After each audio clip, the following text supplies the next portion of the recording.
I'll come by tomorrow and bring you the cash. I'm afraid rules are rules, Pete.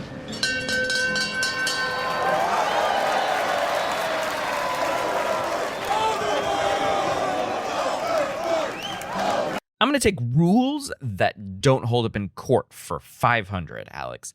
Hey, that's me.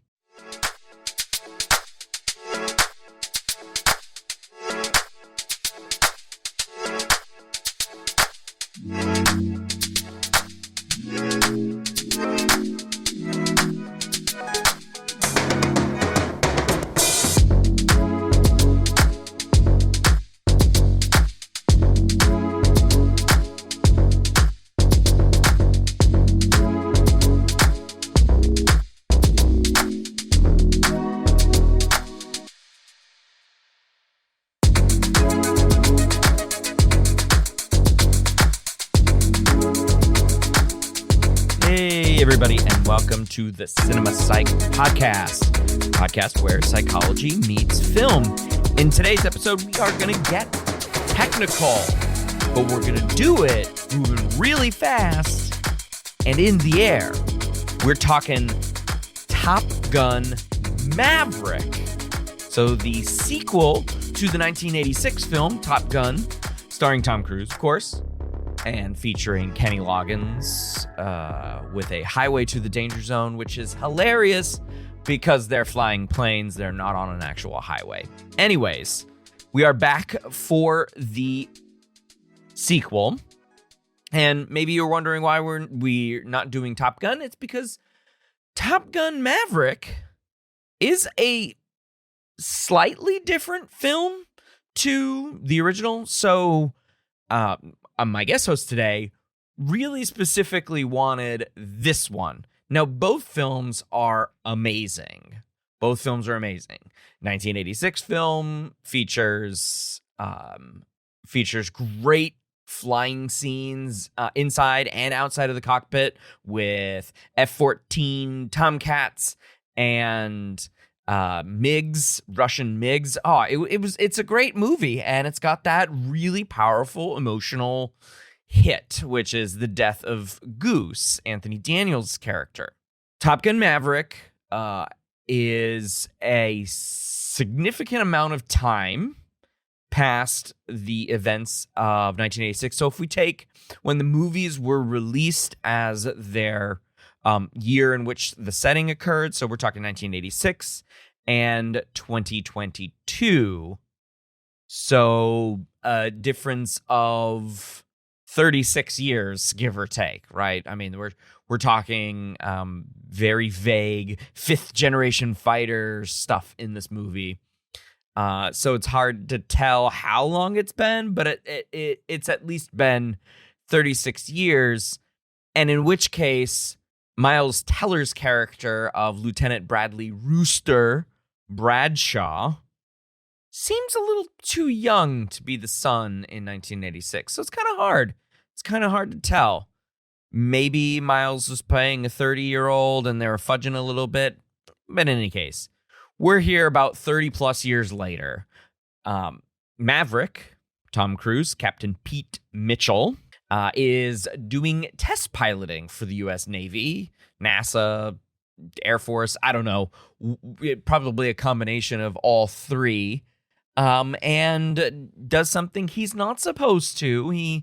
He breaks a very expensive plane and is told to go back to Top Gun, Naval Base Miramar, Naval Air Base Miramar, to train a group of Top Gun pilots who graduated at the top of their classes on a dangerous mission. He is instructed to teach them how to do the mission, but not do the mission himself. Well, he ends up going and doing the mission.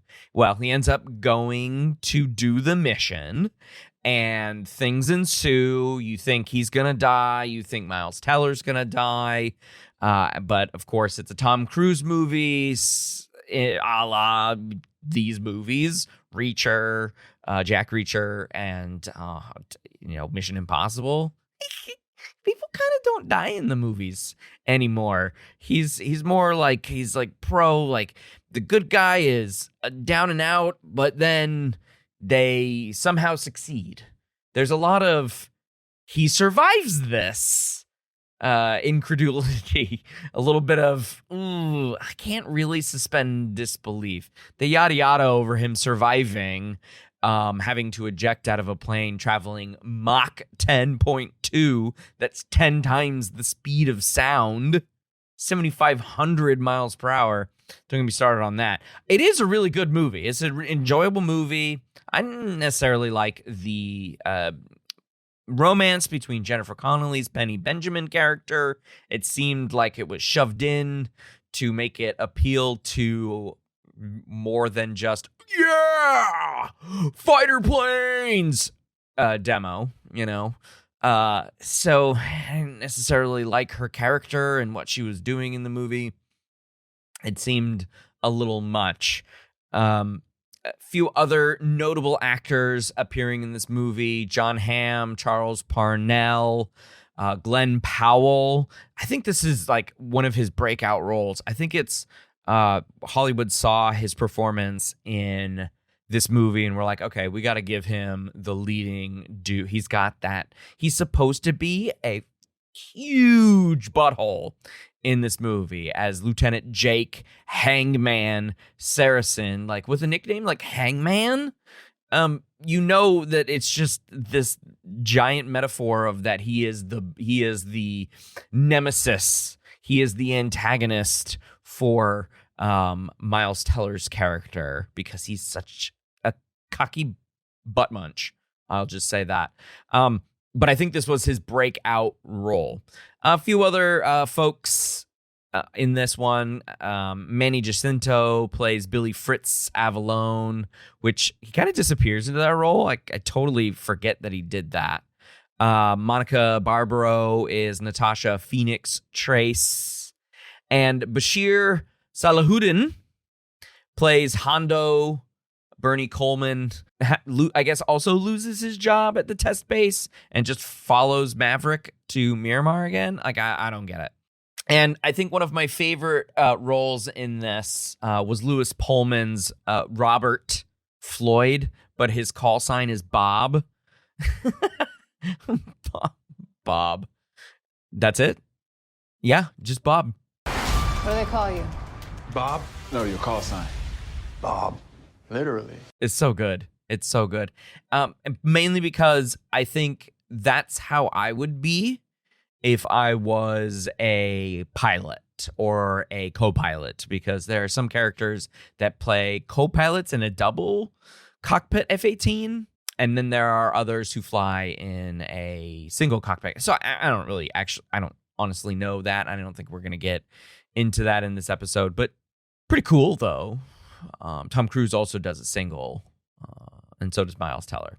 Now, I think, lastly, the biggest get for this movie was Val Kilmer returning as Tom Kazansky, now an admiral in charge of Naval Air Base Miramar. Iceman. Oh, I hope I got that teeth. The teeth smash. I hope that came through on the microphone. He's been dealing with significant throat cancer and wears a scarf in the movie because he has, I think he got some sort of tracheectomy or partial tracheectomy or tracheotomy. I don't know how you say it. Sorry. And he mostly speaks through text in this movie. It's a great scene with him and Maverick. Where they, Iceman really tells him, you gotta mend the bridge between you and Rooster because you're both gonna break.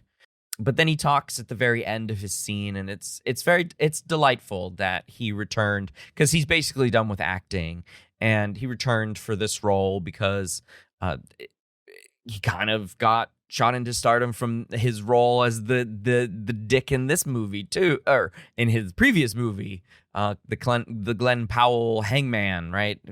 Iceman, Hangman. I mean, they didn't try that hard with these hints and metaphors, which I think is funny.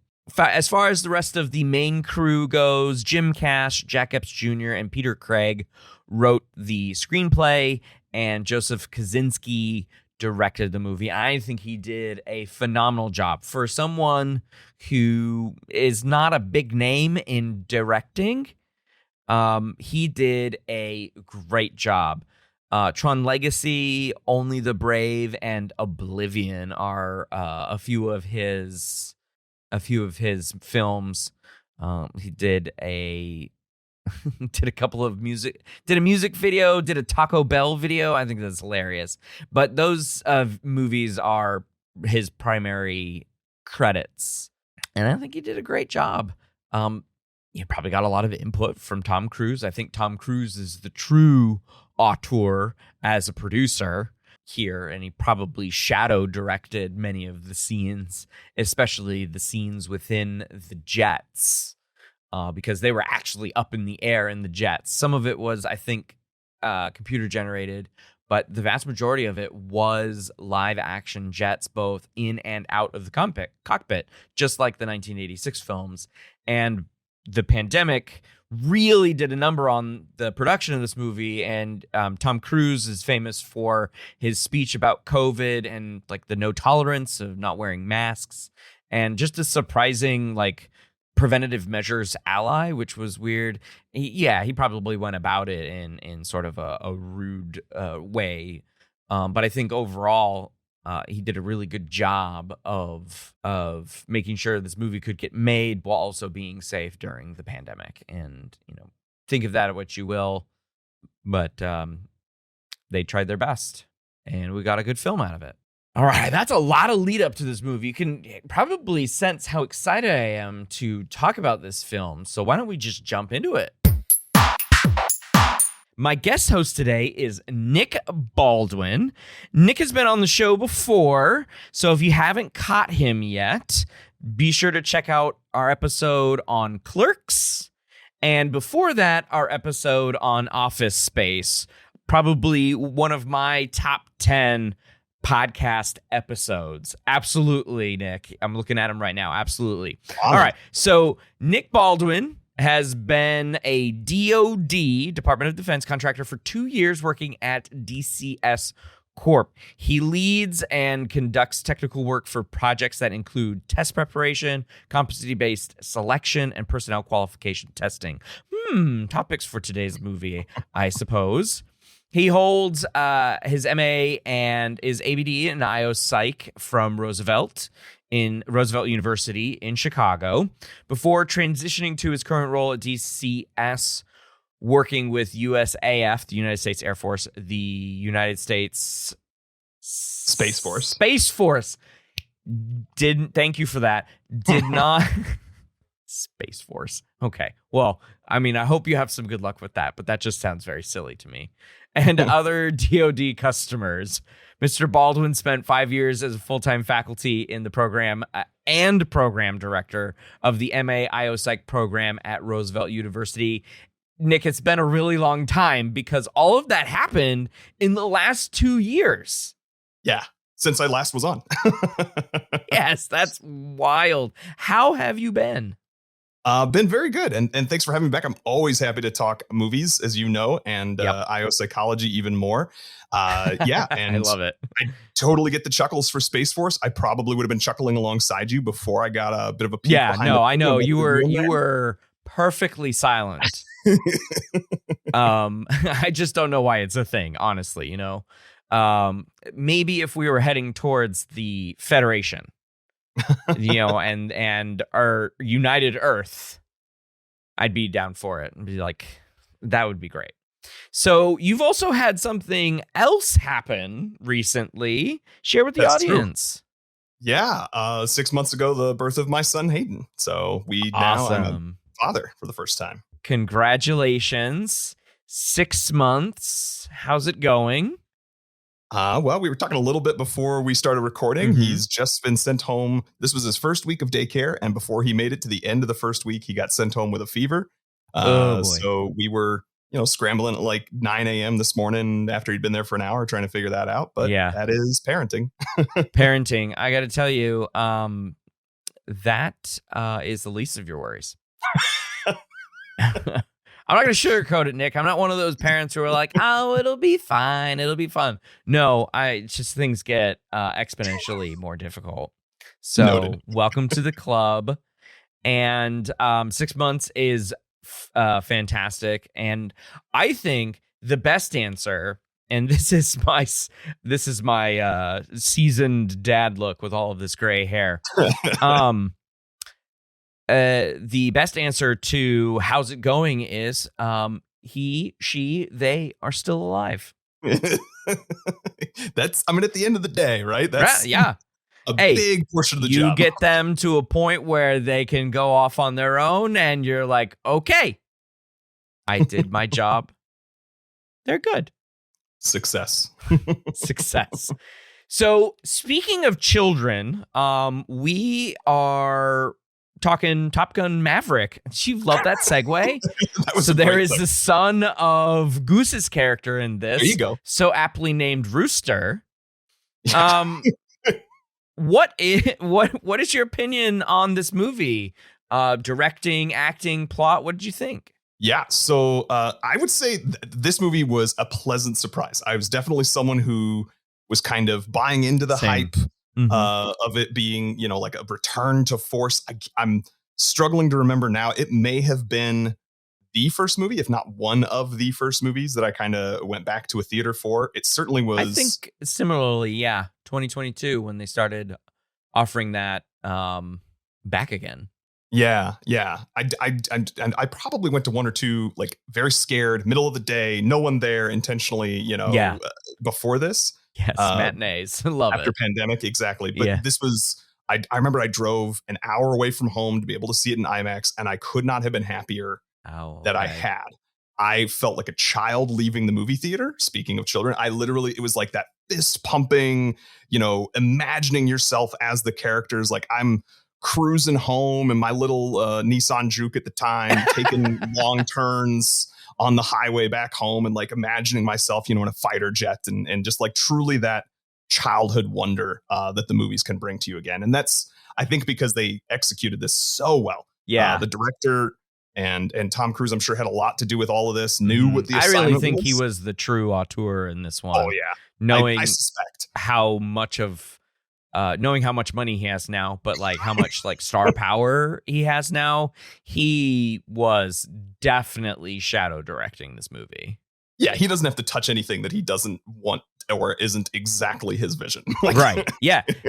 That's exactly right. And I mean, even you can see this in the last like 3 or 4 Mission Impossible movies. They are his vision. But he's not, the most talented screenwriter, so he'll get these writers to kind of put his vision into the screenplay. Yeah. And then a director so he can focus more on producing and acting, but he's definitely directing in this. Yeah. And I think he and whoever else was helping him did a fantastic job. I think even from the screenwriting as early on as that, like they knew to hit the same beats. It's such a beautiful it sets the pace early on of like, we are the exact same movie updated, like to the point of the exact same music, almost the exact same shot for shot scenes of on an aircraft carrier. And then you kind of are like hitting with these Kenny beats. Loggins. Yeah. Kenny Loggins, you get the song. And then instead of him flipping the bird to the authorities with doing a flyby, he flips the bird to the authorities with the whole test run that he's not supposed to do thing. Yeah. Yeah. And then it's like begrudgingly sent to Top Gun school, just the same as the first movie. And just like, again, and then you got the scene at the bar, and it's like scene for scene for scene, they're mirroring it or echoing it in a beautiful way. And then they use that later in the movie to sort of violate your expectations. Cause like, for example, they're making you think you're going to have a death like Goose. And so I remember I was just watching this the other night and I'm like, oh my God, are they going to, like, I almost thought it was going to happen again, even though I knew it wouldn't. Like, you think they're going to kill Bob or Phoenix on that run, the test run, and then they don't. And they're like, oh man, okay, cool. They like subverted expectations, but then they like, just as you're feeling the elation of the release of that not having happened, they gut punch you with Iceman. Sorry, spoilers. And it is just like, they so perfectly use what people know of the first movie to their advantage. And then they also have a little bit of a fun Mission Impossible third act situation that happens as well. And, Yeah. why not?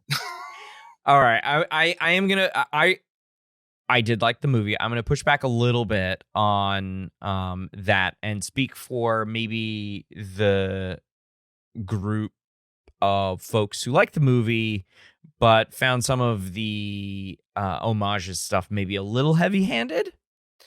Now, here's the thing. There are movies that, like, beat for beat, try to copy a previous one. I think a good example of this is The Force Awakens and A New Hope, right?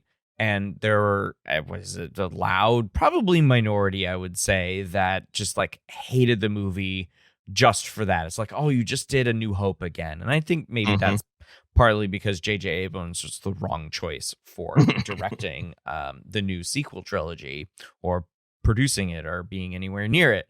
But I will say that for this, I don't think it falls into most of the same traps, many of the same traps. So the bar scene was nice, but it was also like, oh yeah, that's Rooster's kid. Ha ha ha, he's singing the same song.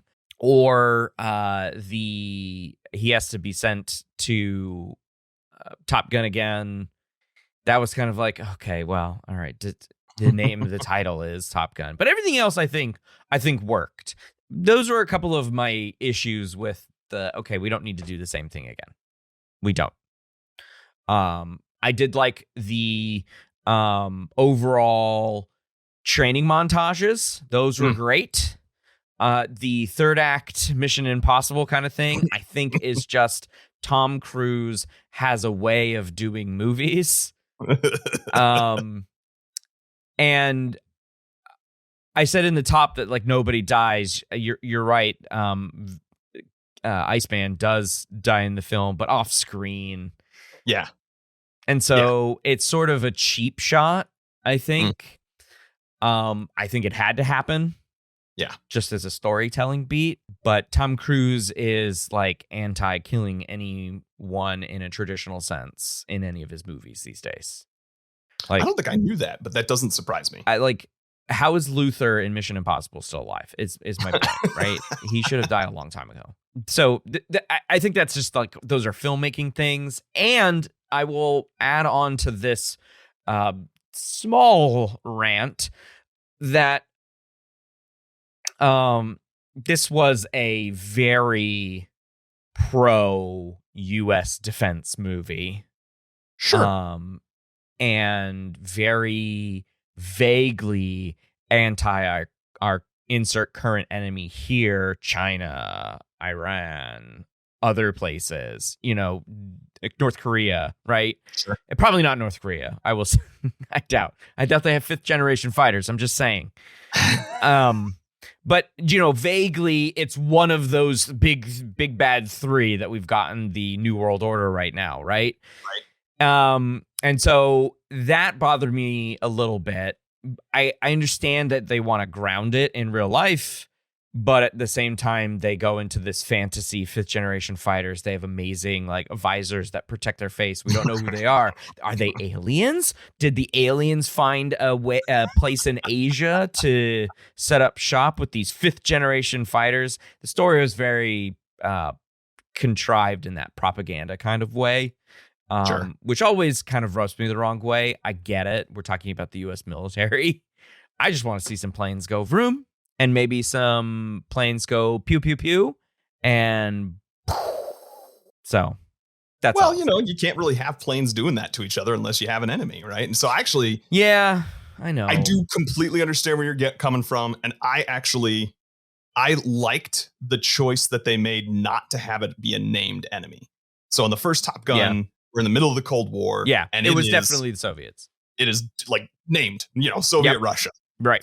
Whereas this one, like, I think it'll stand the test of time a little better because it's like, as long as you can imagine that the country that they're operating in has, mountain ranges, it could be anybody.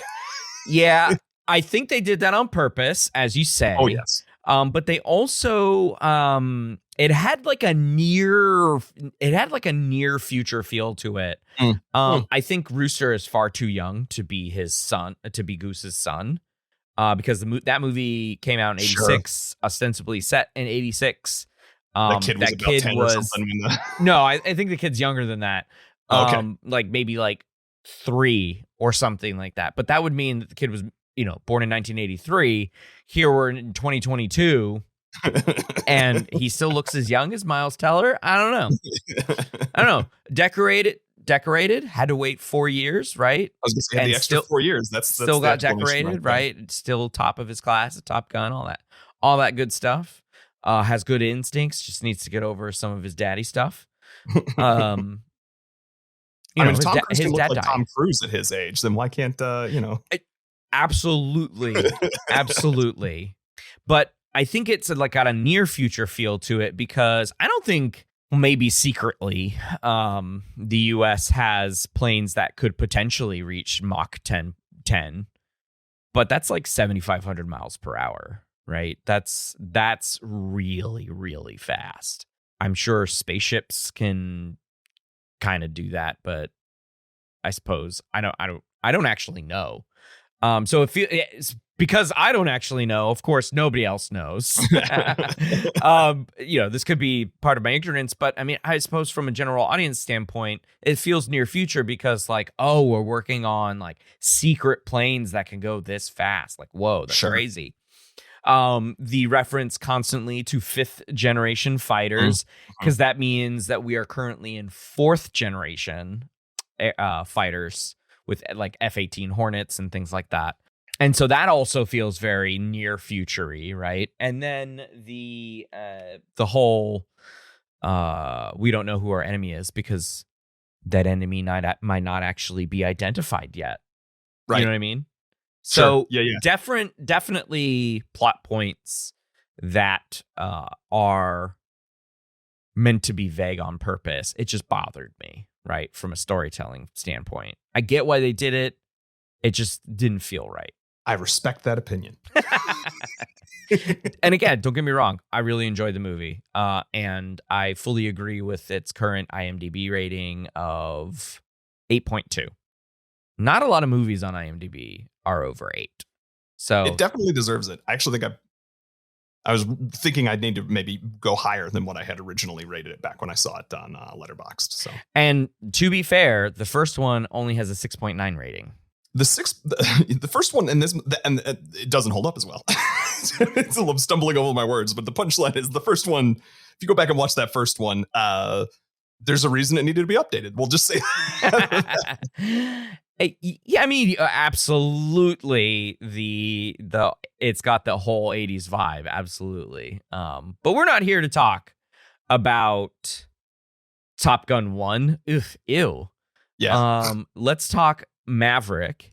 And so I reached out to you, Nick, because I wanted you back on, and you so gladly obliged. And I asked you, all right, Mr. I.O. man,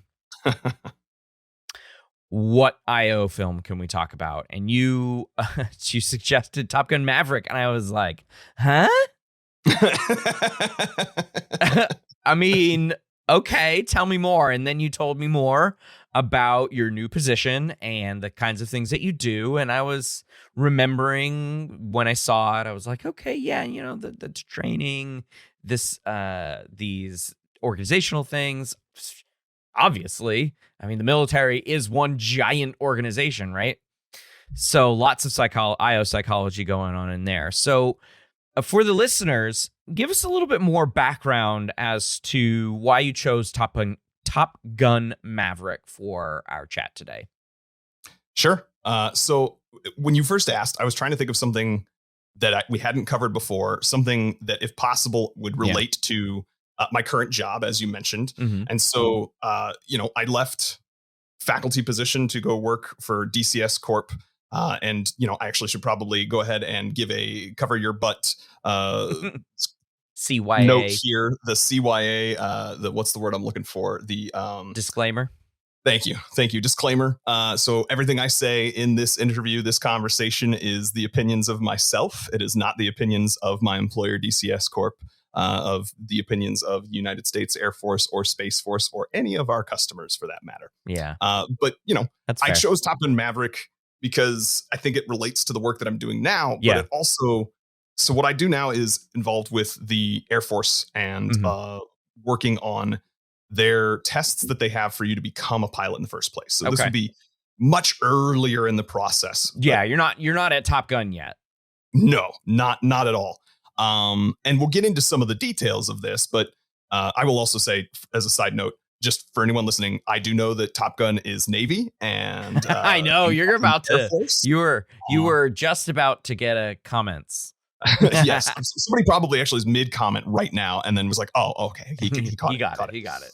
But they use similar tests, and in fact, I can tell you that it's public knowledge. There's the tests that there's that initial starting off, the like test of basic aviation skills in the Air Force, and the one for the Navy are kind of the same tests. They were built in conjunction, and I mean, there's kind of only one way to fly, right? Yeah, right. And you need the same unless I'm ignorant to something. I think there's only one way to fly.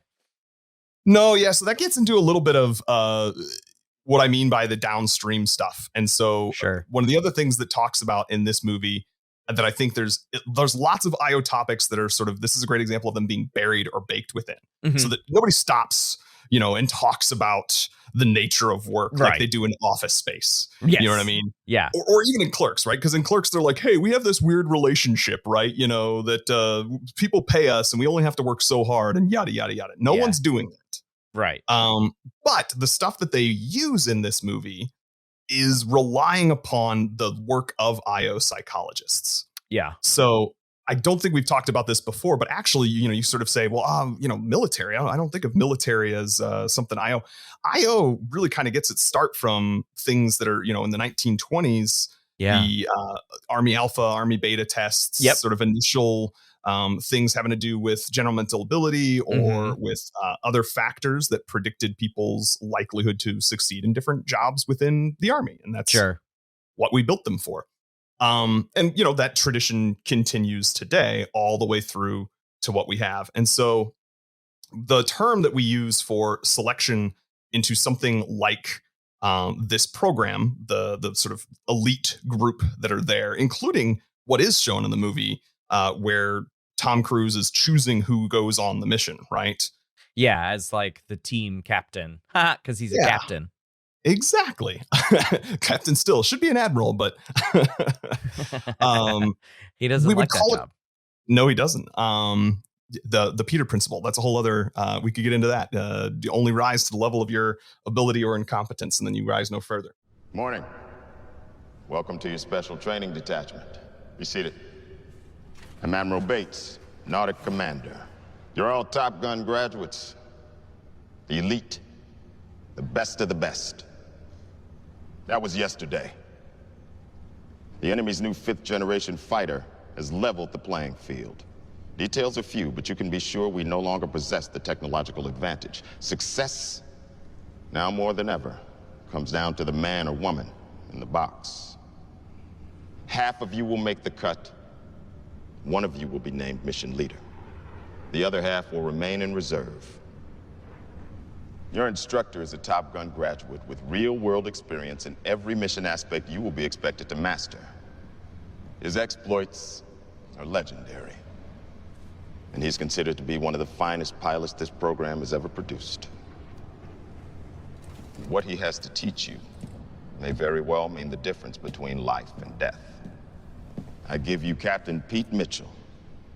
Call sign, Maverick. The F-18 NATOPS contains everything they want you to know about your aircraft. I'm assuming you know the book inside and out. Damn right. Yeah. Damn straight. You got it. So does your enemy. And we're off. But what the enemy doesn't know is your limits. I intend to find them, test them, push beyond. Today we'll start with what you only think you know. You show me what you're made of. So the hurdle approach for selection is essentially you're given multiple points that you have to get over for you to be selected for a given job. Now, Okay. I'm condensing or oversimplifying. Obviously, each of these people has sort of actually had multiple jobs and kind of, they took promotions to be able to get to this point. And that's not truly what a hurdle is. But when we talk about a hurdle, we talk about there being multiple facets. So getting a minimum score on, say, a general mental ability test, and also a minimum score on, something like a psychomotor test, or a certain score on needing to get a personality measure or something like that. Okay.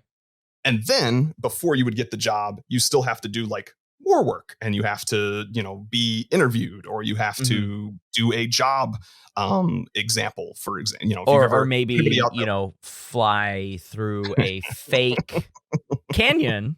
You're following me. And get zapped. You got it. You got it. You're dead. It's interesting how much of a computer they use in this training sequence. One of my favorite parts of the movie, because Tom Cruise is so sly as Maverick. He's so sly. He's so good. And they make him seem like he's the absolutely best pilot that has ever lived. I mean, he goes Mach 10.2 for Christ's sake. But like the acrobatics and stuff they do in this training montage, and I would say this is one of the major hurdles, would you say, that they have to do in these like tandem pairs with a single cockpit F-18 and a dual cockpit F-18. And it's just like three people having to work together as one. And for the top graduates of a program like Top Gun, I would say that's like the biggest hurdle, right?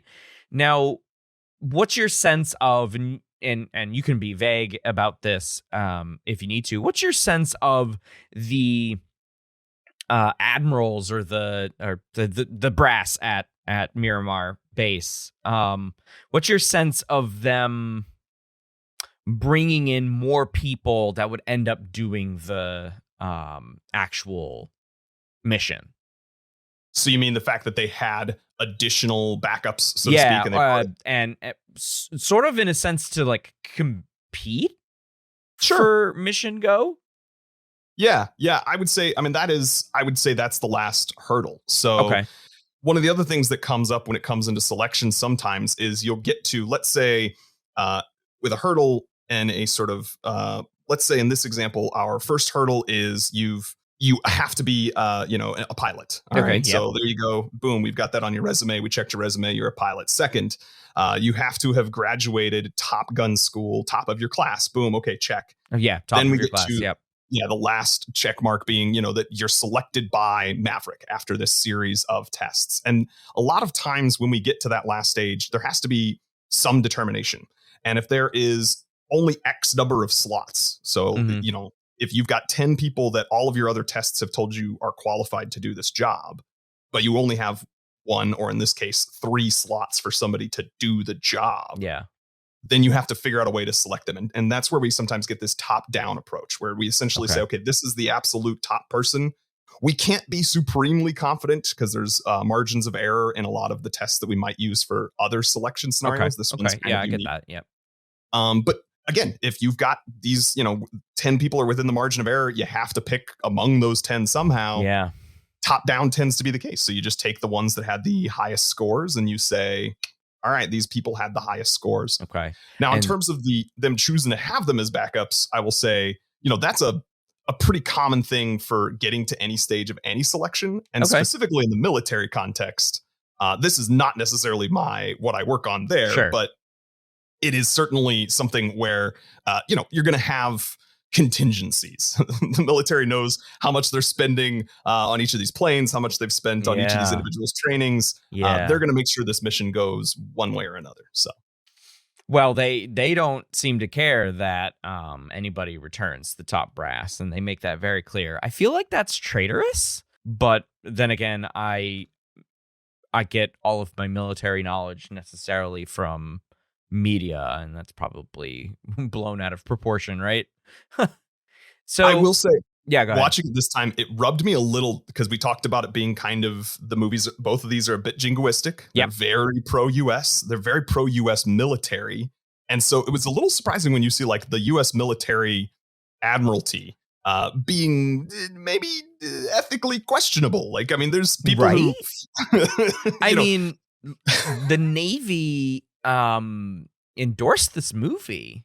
Right. The real new US Navy did. And it's like, wait a minute. John Hamm is kind of a rude dude. Yeah. And says some really questionable things. Like, and I think we'll be absolutely honest with each other here, and that if Pete Mitchell was a real person, he would have been dishonorably discharged a long time ago. Oh, yes. Yeah. You don't have a real Iceman protecting people like this. No. It only goes so far. Right. They don't call it an exercise for nothing, sir. You got yourself a deal, gentlemen. Flight's on. Let's turn and burn. So when they do this, so this final selection, I want to talk about, I want to come back to this final hurdle here and get into a little bit of character analysis with you. So we've got Phoenix, one of the only female characters in the whole movie, obviously meant to show that pilots can be all genders, right? So we've got Phoenix, her cockpit co-pilot is Bob. I said in the intro, Bob, it's my favorite call sign ever, and his first name is Robert, and he's just like, call sign, Bob. And it just stuck, right? Just Bob is such a refreshing character. And we've got Hangman, the easiest name drop of all, right? It's the same thing as Iceman, so he's going to be the antagonist. The interpersonal antagonist, I should say. And then Hangman also has connotations of leaving people out to dry, or gallows humor, or all of these kinds of things. Like, he's not gonna be a nice dude. Then we have a few more people. We've got Rooster, who is unsure of himself, and then we've got Maverick, obviously, as training these people. So this final hurdle is training for this almost impossible mission in a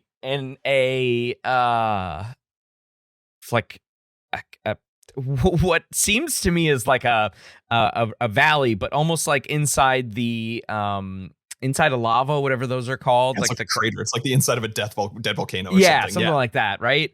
And they have to get in, blow it up, and then like do crazy G's up the side of the mountain, or just like, face plant against it and blow up. So they're running this course, which is a simulated course of the terrain that they're going to have to go through. So kind of like what race car drivers do when they've got a race, right? They go, they do several laps around, and then they kind of just like map the course with their eyes closed and sort of do this visualization practice. So they're doing like muscle memory stuff. But the final hurdle is impressing Maverick. Does anybody impress Maverick? I didn't even think about that as the final hurdle. You had this great buildup, and I was like, that is not the question I was expecting. I don't know that anyone does impress Maverick, because the only person who can impress Maverick truly is Maverick. Yes, let's be real. Absolutely. Does baby Goose impress? So I think Baby Goose becomes the man because of, and this is not something we plan to talk about, but team cohesion is a very we can segue thing. Into team cohesion. Yeah.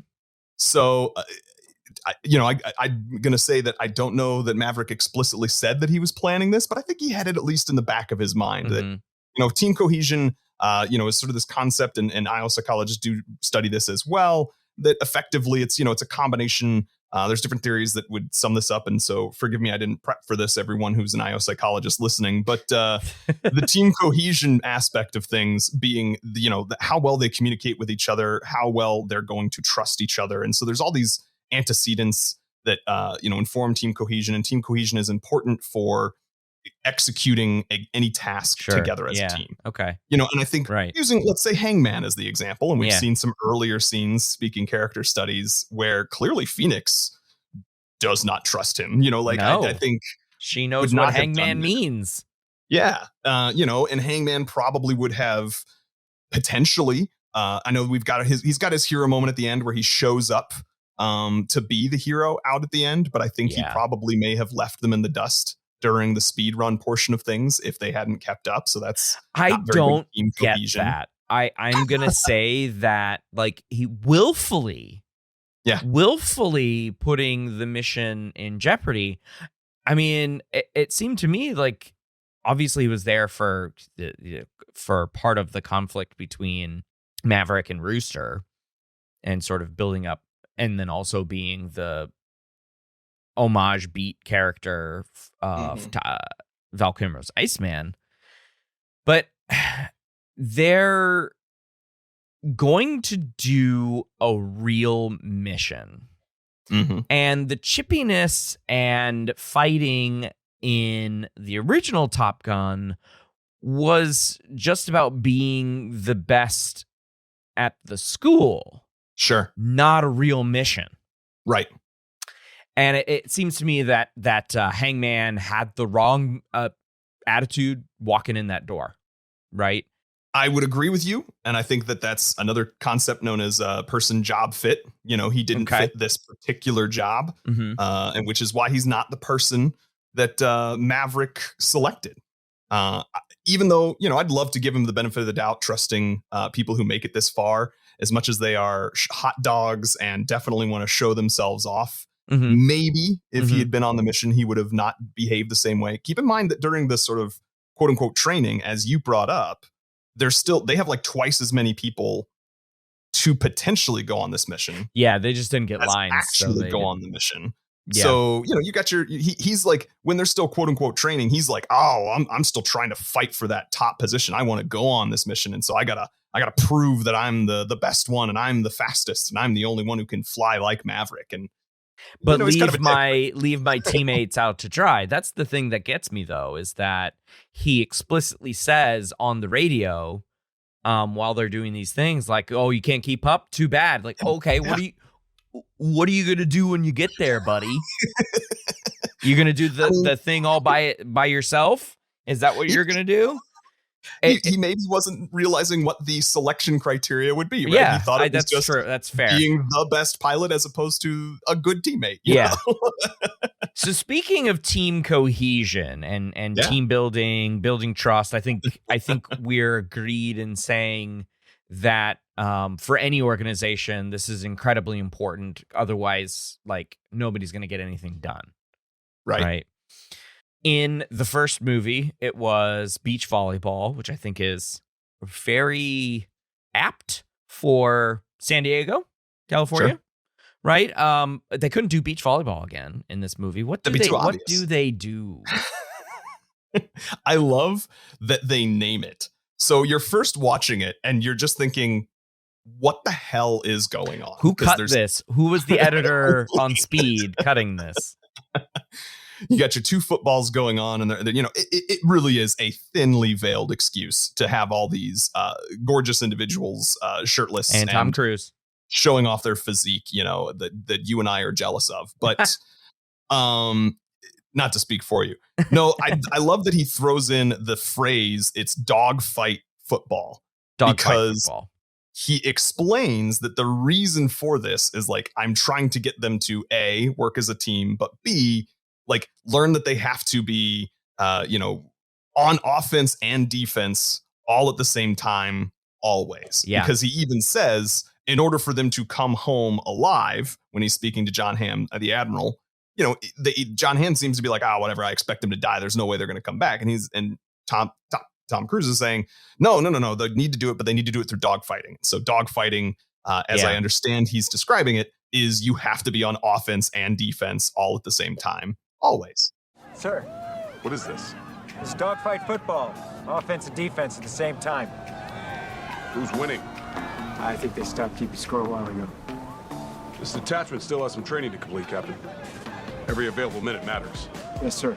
So why are we out here playing games? You said to create a team, sir. There's your team. Yeah, I mean, did you? This is a weird thought that popped into my head as you were saying that and learning dogfighting. Did you ever play Chuck Yeager Air Combat on like MS-DOS? Or I did not. Is that dating me a little bit? No, I probably played some MS-DOS games, but I didn't play Chuck Yeager. This was a game that my mom had on her computer at work, and this is where I also played Wolfenstein 3D. It was amazing. That was best years of my life. I want to go back. Chuck Yeager Air Combat, early flight simulator, very janky, essentially just pixels moving up and down on the screen. It was a really difficult game to play. And the thing that always got me was I would start a mission out, and most of the time when you started a mission, it was set during World War II, you would be in the position to end up chasing some Germans or whatever. Okay. German planes. But very quickly, if like you didn't shoot them down right away because you were bad at the game, it was very hard. It was a mouse-based DOS game, and like the worst. But I just remember having so much difficulty getting them right at the first, and so then I would end up flying past them because if you slowed down, you'd stall or whatever. And they would end up being behind me and then like chasing me, and I couldn't get away from them going up or going down or whatever, and then they'd end up shooting me down.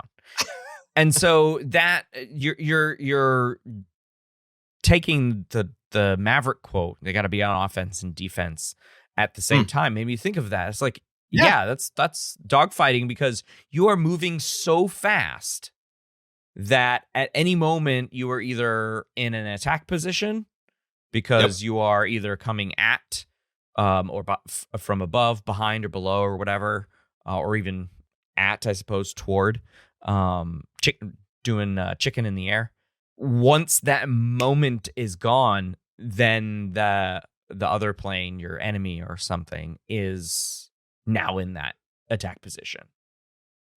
Yeah, and in fact, speaking of them being right in front of you playing chicken, on his nose, that's exactly what inevitably happens when they come face to face with that final Gen 5 fighter. Yeah, the 5th generation fighter. Yeah, which has amazing visors on it, right? Cockpit. You can't see anything out of it. It can't see into it at all. Hopefully, you can see the other way.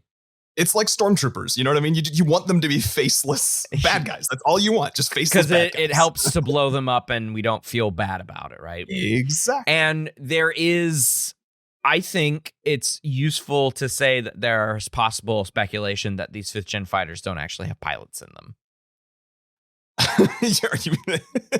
You think it's just a dummy that they had in there that they were seeing as they were flying with them? I mean, do you see every single pilot jump into one at the vaguely Chinese airbase? I don't even remember seeing anyone jump into one. Yeah, that's what I'm saying. Maybe they're robots.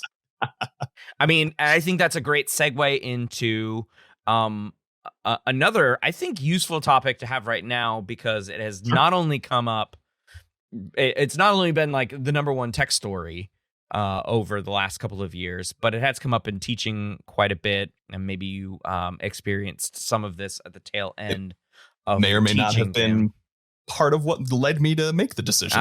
Fair enough. But in any case, AI, right? So I'm contending that the 5th gen fighters are actually just code word for Admiral Kane wants 5th generation fighters in his fleet. So let's talk about AI, because AI and this sort of near future kind of vibe that we get from this movie. Admiral Kane wants to shut down this like Mach 10 test or whatever because he doesn't think human pilots, are useful to keep training. Yeah. Humans make mistakes. Humans can potentially kill other humans. Like, he has some sort of weird vendetta against Maverick for the goose death, all of that stuff. So with the speculation that a drone fighter is on the way in the film, and my conjecture that potentially those are the 5th gen fighters that they're all talking about, with potentially no pilots. Tell us how this is shaping up in like the real world. So in the real world, my assessment of it at least would be that this is not happening anytime soon. That's reassuring. We've been speculating about that for a long time. Yeah. You know, you think about, like, there was a movie in the like early 2000s, mid 2000s called Stealth, where it was. I do recall the garbage movie. Yeah. It was not good. It was. I barely remember anything about it other than the basic premise of, you know, it's your basic HAL goes wrong. You've got an AI fighter that decides. And then, of course, the humans end up having to band together and outsmart the AI and yada, yada. So Terminator with planes. Yeah. Is what you need to gather from that listener. And, well, it's kind of like planes is to cars. It's not as good. Yeah, it's not as good. And just as and I love that you brought up the cars, because that gets at some of the technological reasons why I don't think this is happening anytime soon. Okay, yeah, lay it on us. You know, you look at Tesla's autopilot, and there's a reason why they're being sued, because maybe they've caused harm and they're not quite as truly autopilot as they said, you know. And it's okay. They've come back and said things like, well, the fine print says that you're never supposed to, you know, stop paying attention. Right. You know, and legal arguments are like, yeah, but you have it in bold print that says autopilot. What do you think people are going to think that means? Right. Yeah. Yeah. To be fair, though, and I am not defending Tesla or Elon Musk here. I'm just pointing out that humans take for granted the meaning of things in context, and then those meanings out of context. Because pilots know that autopilot is great and can do a whole lot of stuff for you. It cannot land a plane. At least not yet. And no pilot ever now would be like, yeah, just gonna flick that on and then we'll be in San Diego in no time. So, ladies and gentlemen, take a nice long breath and sit back, relax, and enjoy your flight. Take a nap. I know I'm going to. Yeah. And we'll land. Like, that's not at all real life, right? So, yes, I think humans take for granted what autopilot means. Not defending I think the biggest issue is, so we have two questions here, right? We have, is AI, quote unquote, smart enough to actually do the controls, whether it's a car and you have to move in 2 dimensions, or it's a plane and you move in 3 dimensions, right? And then you have the ethical concern. And then you have I guess 3 questions, like 3 broad areas, right? Because I wasn't even thinking ethics here. But ethics, ethics in the middle, like, should we be doing this? And then I think in the second one that I was thinking of, but the third box here, the third separate question is the marketing angle, right? And the capitalist need for generating wealth. And in order to do so, we kind of have to be funny with our words, right? And prey upon the fact that, people know what autopilot means. They'll buy it now. And then they'll misunderstand it, and, you know, we'll put in the fine print that it's not our fault. You misunderstood it. And then people will be like, well, you can't do that. You can't say no take backsies in your contract. So I want to take the first question, and then we can take the second question. We'll leave the third, like, you know, the advertising, all of that stuff for a conversation for another day. Let's take the AI question. So you say that we're not close to AI actually being quote unquote smart enough for this. So the legality of Tesla's words notwithstanding here, what is the actual problem that, I mean, in this example here, that Tesla cars can't really do this? So the problem would be that they are not always as good at reliably identifying relevant stimuli, to use, all of the psych I would terms. agree. Yeah. And people want to say, like, statistically speaking, neither are humans. And that's fair and that's true. But that does where things start to bleed into the ethics of, like, yeah, but we're not asking, we will hold culpable a individual human if they accidentally hit someone. Mm-hmm. True. Who With a do car, you hold right? culpable for the AI, especially if the company that built the AI is saying, "Oh, but it's in the fine print." Yeah, right. No tech. And so that's the thing: is the machine is not quite capable, and if it's like, we're gonna mess up and we're gonna maybe think that we saw a stoplight in that CAPTCHA thing when there wasn't a stoplight, whatever. When we're talking about human lives, whether it's in the context of a vehicle driving or in the context of taking a human life and say with a drone, it's very different stakes. Yeah, I would absolutely agree, and I just want to take the AI argument right now, and then I'll wade in on the ethical thing. So one thing that I teach in my cognitive psych class are three main reasons why human perception, especially visual perception, is much better than a perceiving machine. And in this case, we're talking about either a car with some of these capabilities, or what Admiral Kane is referring to, or I conjecture, are those 5th gen fighters. Is this idea that people are just better at computing things that have a greater likelihood in a given context. Okay. And don't get me wrong, computers are far better at computing than human brains are. Absolutely. But our perception is far more flexible. More flexible. I would say the magnitude of flexibility is probably incalculable right now, with how we particularly train robots and how we train AI systems that are even just LLMs, right? Our cognition and our perception is far more flexible. And in the notes, you bring up a good quote, right? So I mentioned Admiral Kane. He's played by, I totally forgot to mention this. He's played by Ed Harris. Ed Harris, thank you. He's played by Ed Harris.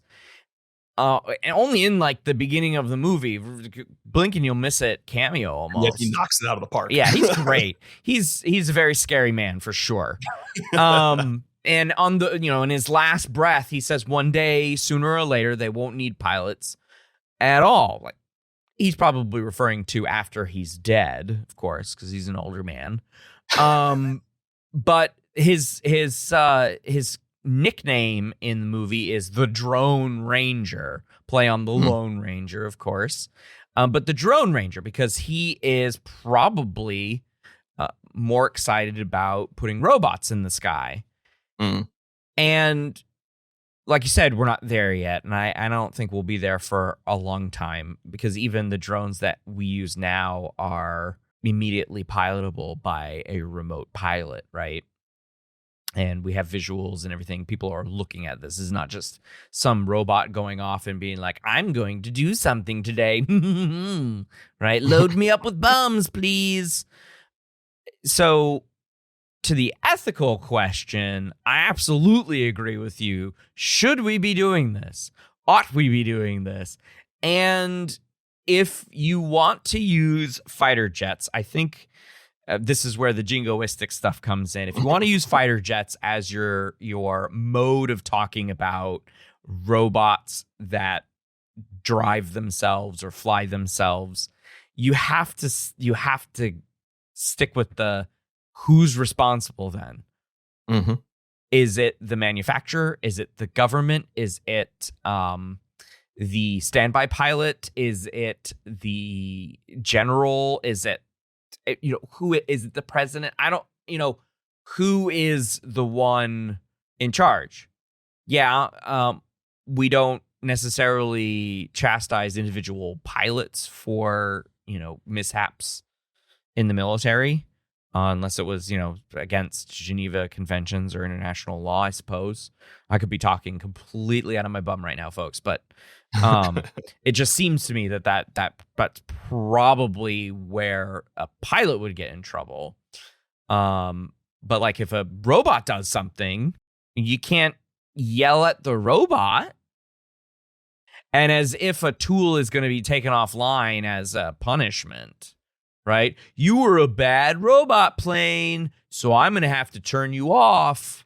Yeah, and you bring up a really good point. It's not just driving. Can this car drive itself around my neighborhood? But if it's dark outside, was that a kid or is that a cone or like what? We're talking about fighter jets in this movie. And related related aviation, probably moving everything to AI, are making life and death decisions. Do we blow up this place or not? And it's not great. I mean, no, it's not. And the thing that I can tell you, having been a part of, or really not even been a part of, because it's not what my job is at all, really. But seeing it on the sidelines. Yeah, you start paying closer attention to what conversations are happening. You know what I mean? Yeah. Or you start paying attention to the press about the military, for example, and these types of AI decisions. There is a conversation ongoing about the ethics of this because, do we have faith that, say, our adversaries across the globe will have the same ethics that we do?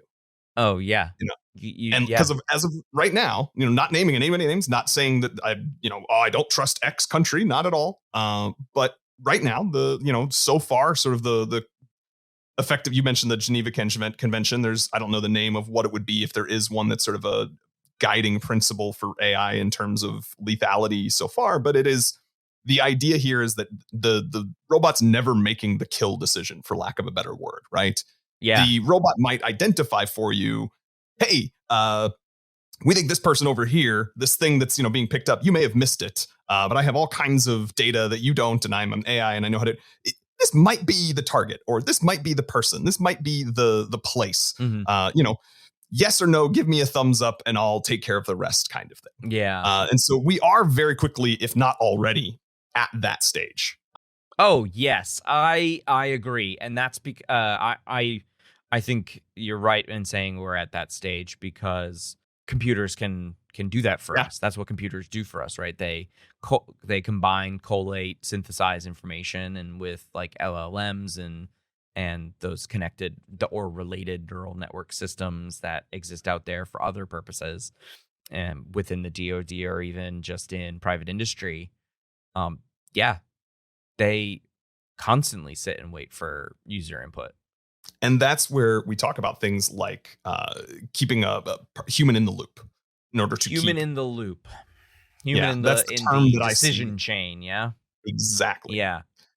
And that's a conversation that's actually happening not only in these lethal decisions, but in the broader sphere of IO psychology when we talk about selecting individuals for jobs. Mm-hmm. There are some people who would very obviously kind of prefer to have a robot that just scans resumes and predictably selects the person who's going to do well on the job. Right. And then they never have to pay another human being to do any of that process ever again. Yeah.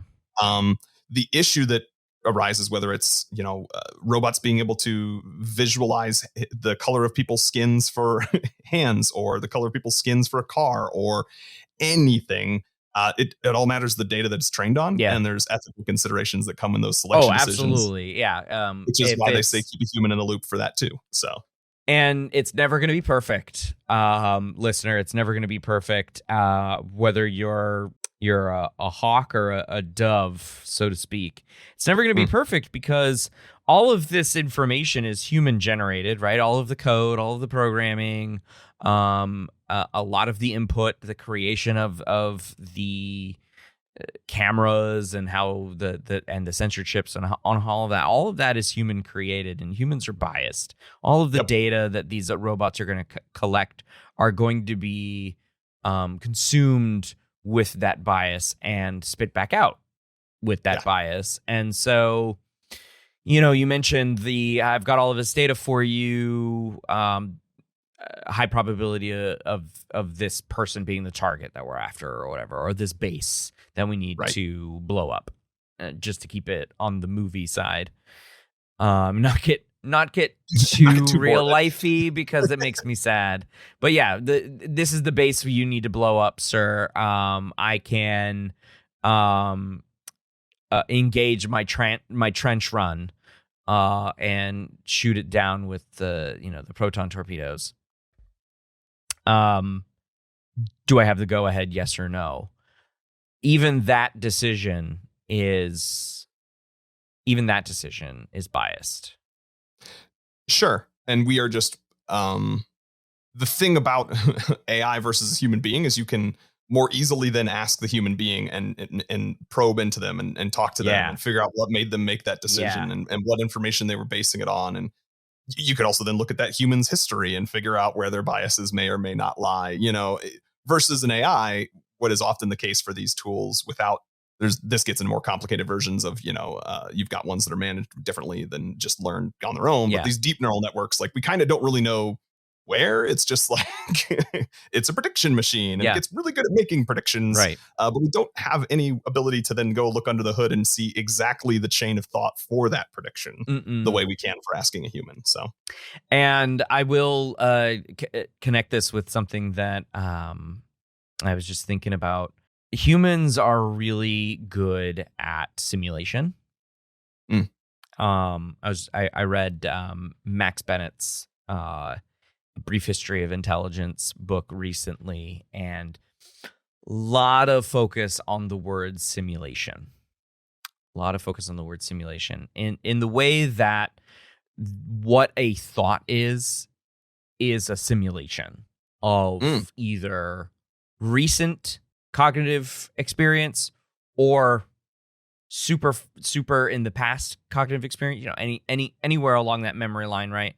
And even simulation of the future. And part of the reason why humans were able to really separate themselves even from other homogeneous members was the ability to simulate and come up with counterfactuals and really explore in an inductive reasoning way.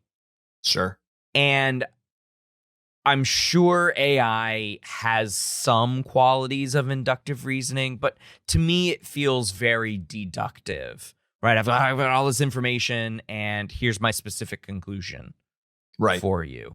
Whereas humans are more flexible and more creative with being able to simulate what could have happened, what might have happened, right, on a more probabilistic scale versus what might not have happened. And then thinking about the future, using that information to project ourselves into this simulated future. For some of us, we do that far too much to our detriment. It's called anxiety. But this ability is part of our intelligence, as I did air quotes, so-called, right? And that if we can get AI to be able to do that, sure, yes, AI and computer systems can give you a bunch of possibilities that might happen, but it feels like it's attempting to be exhaustive in that effort, right? Rather than selective. Right. And so how do you train that selectivity to follow a train of thought that you're describing, right? To be able to probe how a human is thinking in that situation. Why do they come to that conclusion? And where do we go from here in this kind of outcome, and either think of counterfactuals or think of a predictive future. And I don't think that AI systems have that yet. I think in the next 10 years, absolutely. And then I think they'll get the intelligence moniker. They'll have earned the intelligence moniker. Right now, I don't think AI is an apt term, but it's been around since the 1950s, so I don't think anything's changing. Yeah, we're not going to get rid of that one. We actually just recently adopted. We switched a term that was AI was its abbreviation to AK, and swapped out the word information for knowledge on something that I'm working on, because we just stopped fighting. We don't want to keep getting confused with AI. AI comes up too often in too many other conversations, so it's no longer A, information, it's A, knowledge. Wow. And I think that's actually more appropriate just in general. Yeah. I understand why, at the MIT conference, they called it artificial intelligence. They didn't know what they were talking about, right? The computers are way different than they are now back in the 1950s, right?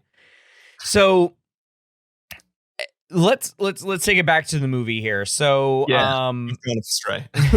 That's fine. I love talking about AI. We have these 5th gen fighters, or what Kane wants to be the nature of the aviation force, maybe even boats. I don't know. Sure. Pretty much not have manpower for, driving these vehicles, just sort of being on them maybe, or not on them at all, right? To protect human casualty possibility, right? To reduce the human cost for sure. Can we say with, I don't know, do you agree that that the enemy's 5th generation fighters could have been AI planes? In a word, no. Okay, that's fair. That's fair. I like making wild speculations about things in movies. So it's fun. Don't get me wrong, it's fun. Yeah. Yeah, no, I think that just because if you were going to build an AI machine, they have points where they see somebody in a 5th generation fighter because they're trying to communicate all this stuff, and the guy, you wouldn't bother with that. I have a retort for you. I have a retort. That the guy's just sitting there and that the plane flies itself. Is that the retort? No. I don't know if you recall. I don't know if you were up on your Transformers movie, Michael Bay Transformers movie history, but Starscream, oh my god, makes a hologram man. I do remember this. Makes a hologram pilot.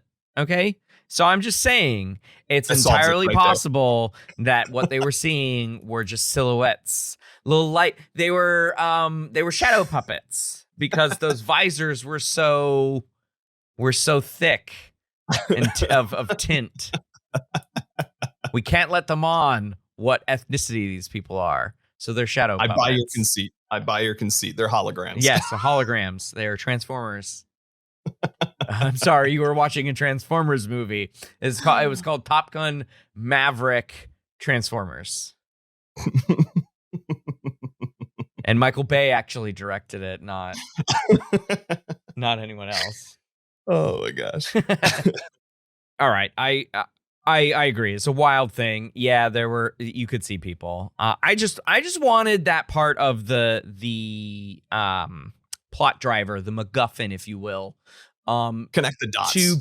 I wanted those dots to be connected and on a far. I see what you're saying. Mm-hmm. I want man beats machine.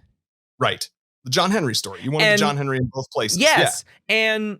And also man beats machine with old machine. Yeah, like old tech. Like I'm gonna beat up my computer that just came up, came to life or whatever. I'm gonna beat it up with an abacus. Yeah, exactly. The cheesiest part. It would have been good symmetry. I will definitely, from a storytelling point, give you that it would have been good symmetry. Yes, it would have been good. It would have tied the nice little bow around it. Captain Pete Maverick Mitchell. Your reputation precedes you. Thank you, sir. Wasn't a compliment. I'm Admiral Bo Simpson, I'm the air boss. Believe me, no Admiral Bates. Well, sir, must admit I wasn't expecting an invitation back. They're called orders, Maverick. You two have something in common. Cyclone here was first in his class back in '88. Actually, sir, I finished second. The target is an unsanctioned uranium enrichment plant built in violation of a multilateral NATO treaty. The uranium produced there represents a direct threat to our allies in the region. The Pentagon has tasked us with assembling a strike team and taking it out before it becomes fully operational. The plant sits in an underground bunker at the end of this valley. Said valley is GPS jammed and defended by an extensive surface-to-air missile array, serving a limited number of fifth-generation fighters, which in turn are backed up by a plentiful reserve of surplus aircraft, even a few old F-14s. Seems like we're not the only ones holding on to old relics. What's your read, Captain? Well, sir, normally this would be a cakewalk for the F-35 stealth, but GPS jamming negates that. Surface-to-air threat necessitates a low-level, laser-guided strike, tailor-made for the F-18, I figure. 2 precision bombs, minimum, makes it 4 aircraft, flying in pairs. That is one hell of a steep climb out of there, exposing you to all the surface-to-air missiles. Or you survive that, it's a dogfight all the way home. All requirements for which you have real-world experience. Not the same mission, sir. No. No, someone's not coming back from this. Can it be done or not? How soon before the plant becomes operational? 3 weeks, maybe less. Well, it's been a while since I've flown an F-18, and I'm not sure who I'd trust to fly the other 3, but I'll find a way to make it work. I think you misunderstand, Captain. Sir? We don't want you to fly it. We want you to teach it. Teach, sir? We recalled 12 Top Gun graduates from their squadrons. We want you to narrow that pool down to 6. They'll fly the mission. Is there a problem, Captain? You know there is, sir. Yeah. Bradley Bradshaw, a.k.a. Rooster. I understand he used to fly with his old man. What was his call sign? Goose, sir. Tragic what happened. Captain Mitchell was cleared of any wrongdoing. Goose's death was an accident. Is that how you see it, Captain? Is that how Goose's son sees it? With all due respect, sir, I'm not a teacher. You were a Top Gun instructor before. That was almost 30 years ago. I lasted 2 months. It's not where I belong. Well, then let me be perfectly blunt. You are not my first choice. In fact, you aren't even on a list. You were here at the request of Admiral Kazansky. Now, Iceman happens to be a man I deeply admire, and he seems to think that you have something left to offer the Navy. What that is, I can't imagine. You don't have to take this job. But let me be clear. This will be your last post, Captain. You fly for Top Gun, or you don't fly for the Navy ever again. And so I want to ask you about the job analysis here. Let's do it. /person analysis. So you can generate criteria of a known quantity, right? You can generate criteria to evaluate a known quantity, and that known quantity is humans. We have a decent understanding of human capability, right? Sure, there are exceptions to the rule, and there are exceptional humans out there. I don't know if we have a known quantity for robots. I'm using robots to be a bit glib here, right? So yes, they can produce things from a rote kind of way. But I think humans, like I said, humans are creative. Far more creative to meet criteria than maybe robots or our computers or artificial intelligence or whatever. At least now, right? I think AI is going to be indistinguishable from humans in a conversational or applicable sense when they can be as creative as humans and as flexible. So could a Let's just say you are developing. I'm going to do a hypothetical here so you can move a little bit farther away from your work. You're developing a selection criteria and measurements, instruments to assess this mission. Why not this mission, right? Tom, as Maverick breaks it down, he's like, you got to do this, you got to do that, as you were saying, right? And then you got to shoot the bombs, and then you got to go up the clip face, and then you got to get back, and then they've scrambled their fighters by now, blah, blah, blah. And he says it's got to be done this way. Okay. Right? Uh-huh. And that's part of this selection criteria, right? Your understanding and ability to do the test is the whole training montage, right? Of course, it doesn't necessarily go exactly that same way in the movie, right? To build some tension. We know that you and I and other psychologists and even lay people in general know that humans are flexible enough to be able to rise to the occasion, right? Be able to make those change on a dime kind of things. So how do you figure out if a robot, an AI, a computer can do that? This is a philosophical question as much as it is a methodological question. So that in this context is be able to change on a dime. Yeah, be able to what's the phrase that I'm blanking on this phrase. It's been a long day. I don't want to say flexible again because I've said it like 50 times. Adapt. Yeah, sure. Yeah. Okay. So like, for example, Maverick, in order to save Rooster at some point, like kicks on the brakes and flies over his plane because Rooster's out of flares. And all of the things that Maverick does in this movie that you're like, that defies the laws of gravity. Right. So, and he has to be willing to make that decision in a moment's notice. Yes. Not having been planning for it, not having spoken for it, using only his intuition on whether he's going to be physically capable of doing it, whether his plane is physically capable of doing it. Yes. Etc. Yes. Yeah. So this movie does build a lot on that intuition. As someone who studies intuition mostly in the context of people saying, well, I know the type of person that's good for this job, right? Like I just have a gut feeling who's good for this job. Yeah. Intuition is largely a bad thing in IO psychology's context. When I know the type of person, we also know that means you hire people who look just like you. And you and I happen to be two men that would still probably have jobs, but there's lots of people in the world that wouldn't. So it is not always a good thing. But I do think because of that, IO psychologists give it a bad rap completely. Whereas I think what intuition is it's that 10,000 hours, right? Like, so Maverick is able to operate because he has, without even being at a conscious cognitive level, he doesn't stop and think, can my plane do this before I make my plane do this? Yeah.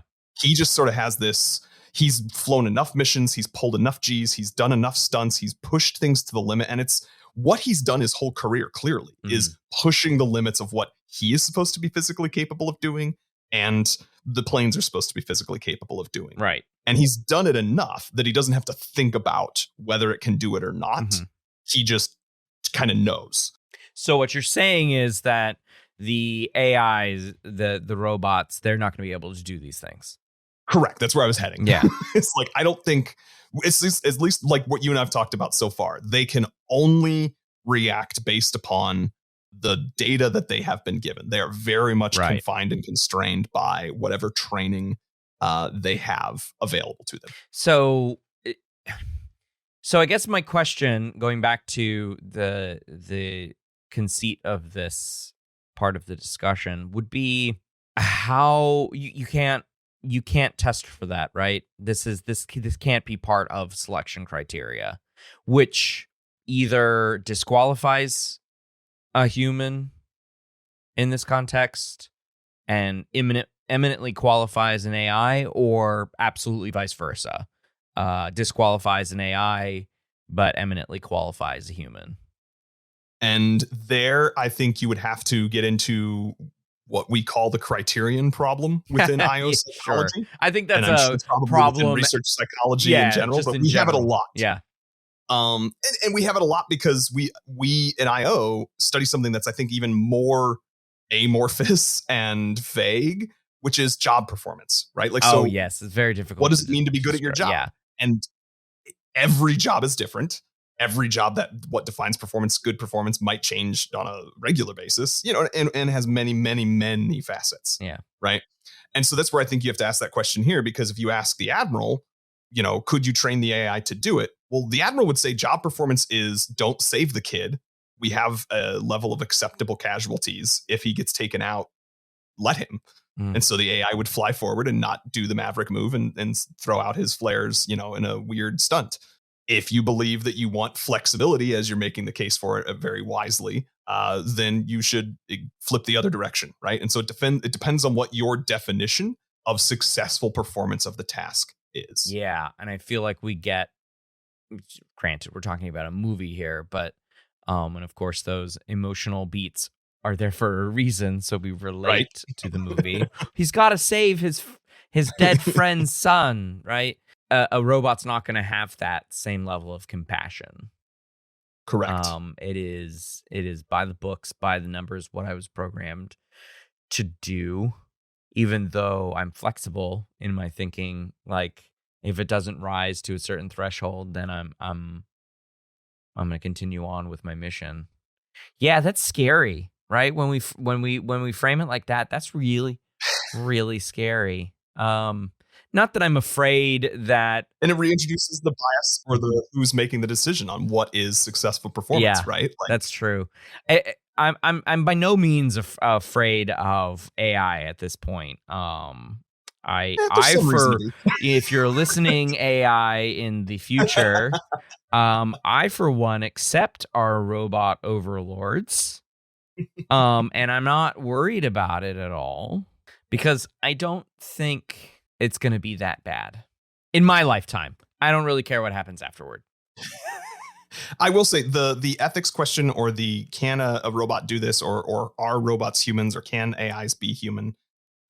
There are some really interesting tests going on, and I think this is where we're at the cutting edge with some of this stuff, and especially psychologists looking at it, where we really are, and people forget this sometimes, all sciences as we know them today started off as philosophies, and people philosophizing about what something could do, what something should do, et cetera, and so forth. Finding how you should, define what you know, and all of that. And we're at a place like, some have said this isn't the same thing. Some have said, well, this is you measuring it like a human, and therefore that's meaningful.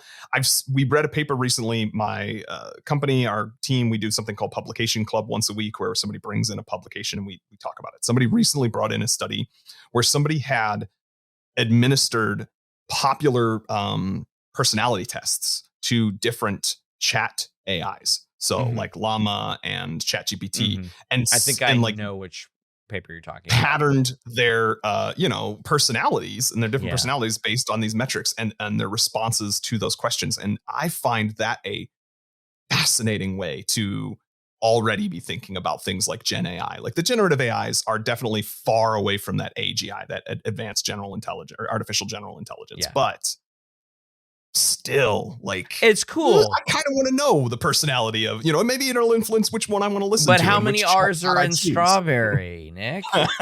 Yes, I saw that as well. How many R's are in strawberry? And we're gonna leave it at we are gonna leave it at how many R's are in strawberry. Fighter pilot, fighter plane, you AI fighter plane. There are 2 R's in strawberry. I don't know how. I'm not a teacher, I'm a fighter pilot. A naval aviator. It's not what I am. It's who I am. How do I teach that? Even if I could teach it, it's not what Rooster wants. It's not what the Navy wants. That's why they canned me the last time. The only reason I'm here is you. If I...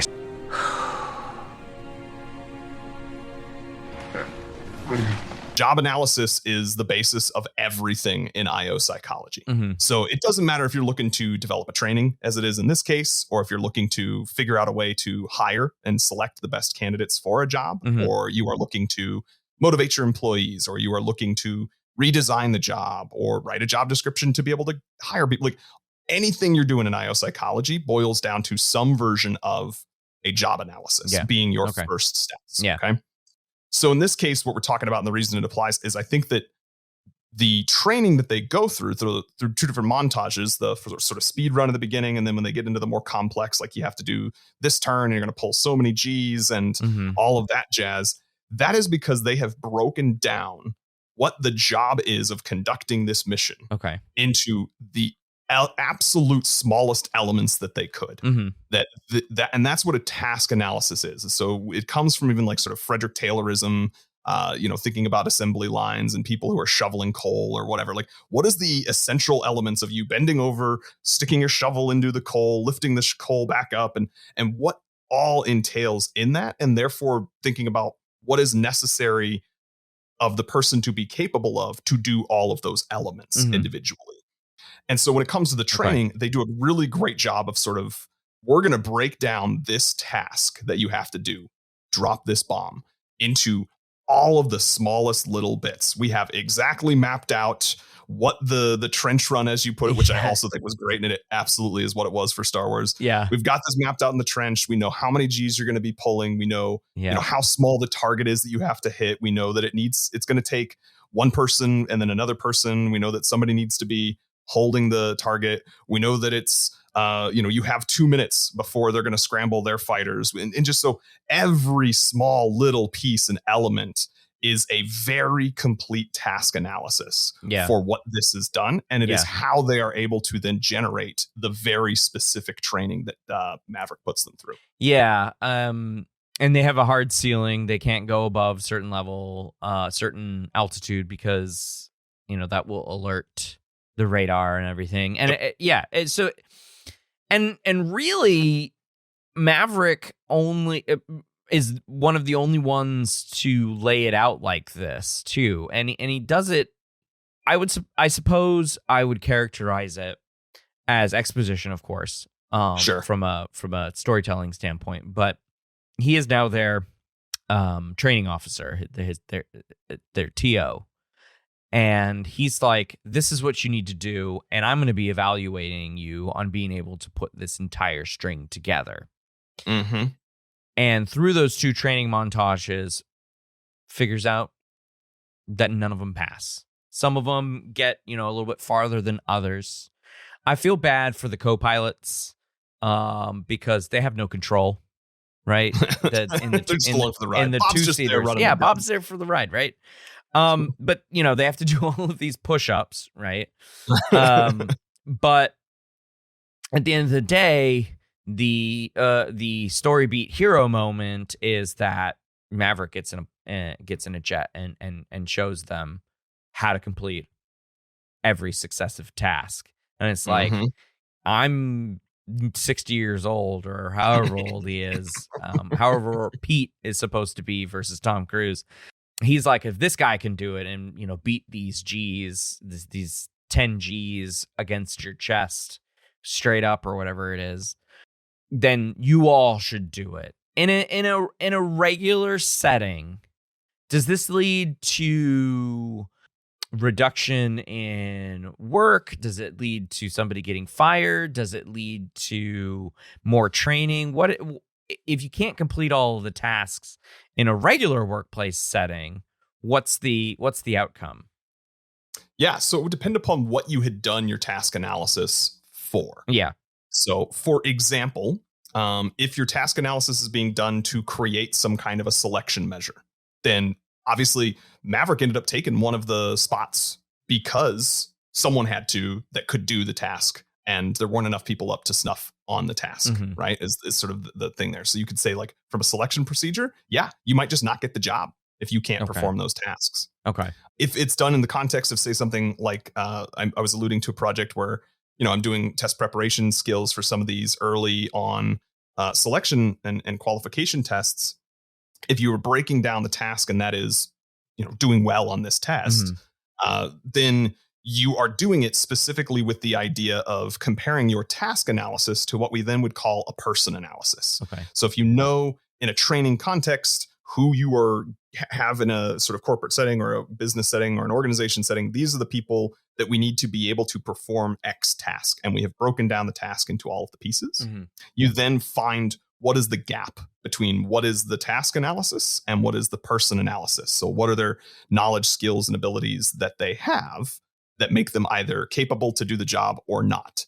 And in a training context, if not, you figure out then what do you need to plug into that gap? What skills, knowledge, and abilities do you need to provide them? And that then informs what the training is. So if what if they're, they probably kept training them. Okay, I see. But what if they're the top of the top, the creme de la creme, right? Can you actually do more? I would argue that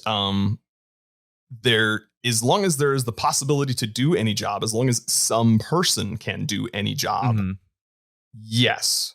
But then you're getting into, and this is always a really good question to ask. One of the first jobs when it comes to something like designing a training is you ask yourself sort of a performance analysis. You figure out whether training is in fact the answer. So if you need one person to do it only, and you've got your Top Gun, you've got Maverick there, then you don't need to do any more training. You've got your guy. Okay.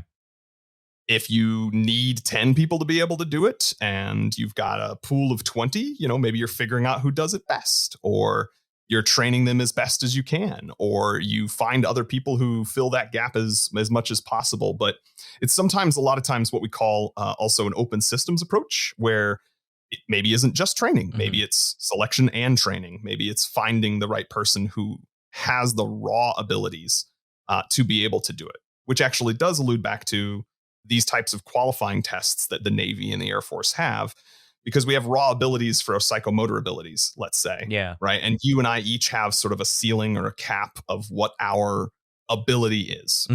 That psychomotor ability becomes the ceiling, or informs the ceiling of the skill, let's say, of piloting an aircraft, right? So the actual motion of moving a joystick and, let's say, rudder pedals. If I have less just psychomotor ability, generally speaking, my ceiling of how far I can go with operating those things, they're not going to let you near one. Yeah. So you select for the people who do it well enough, and then you train for the specific skill set that requires that ability. Okay. All right. I'm just expecting a Top Gun Maverick 2 getting Maverick, where he's just a really old guy and he's like, these damn kids, they can't fly these planes. I got to get in one. Hondo, get me one. I feel like Tom Cruise is going to die on some future movie doing some future stunt, whether it's Mission Impossible or Top Gun 6. It's going to happen. Top Gun 6. Oh, I hope they don't ruin a good thing. There's too much franchise building, right? Let's just say that Top Gun Maverick was a great sequel and spiritual sequel to the update. We don't need more. We do not need more. We're fine. We're fine with these two movies. We're fine with the 1986 version. We're fine with the 2022 version. No more, Tom. Because Hollywood's going to be like, whatever you want, Tom. Oh, yeah. Hollywood's probably pressuring him already. They're like, dude, this thing made like $1 billion or whatever. So and I hope he's like, right, no. I'm okay with making my run-of-the-mill Mission Impossible movies, which I am okay with. We know we love spies. We love the game that they play in Mission Impossible. But I think I honestly think that even though they do crazy stunts in Mission Impossible, I honestly think that those kinds of stunts are for that movie. It's really probably hard to get Navy jets for filming.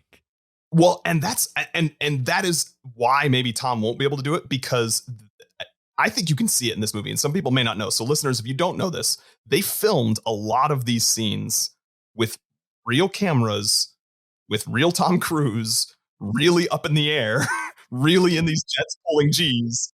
Really battling G's. Yes. Really just doing the breathing thing, making your chest big so you can keep getting air in there. Yeah, he was doing all of that. Yeah, so the real cameras in and out. There were some CG, but mostly real cameras.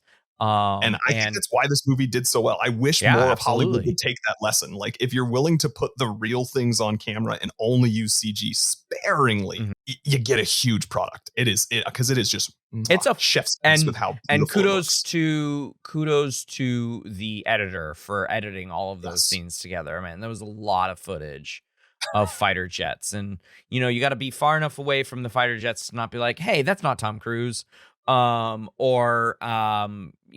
Place people in and out of the cockpit so you could actually follow along. I will say there are some scenes where I'm just like completely lost as to where people's positions are. And it's only until I like bring up the HUD, right? Yeah. Where Maverick takes them out. Do I get my bearings again? So that's part of it, but and then for a lot of people who like get motion sick, it's probably not the best experience, but it's done really well. Like from a filmmaking standpoint, just being able to get those shots with real cameras of real planes inside and out is phenomenal. Yeah, it's gorgeous.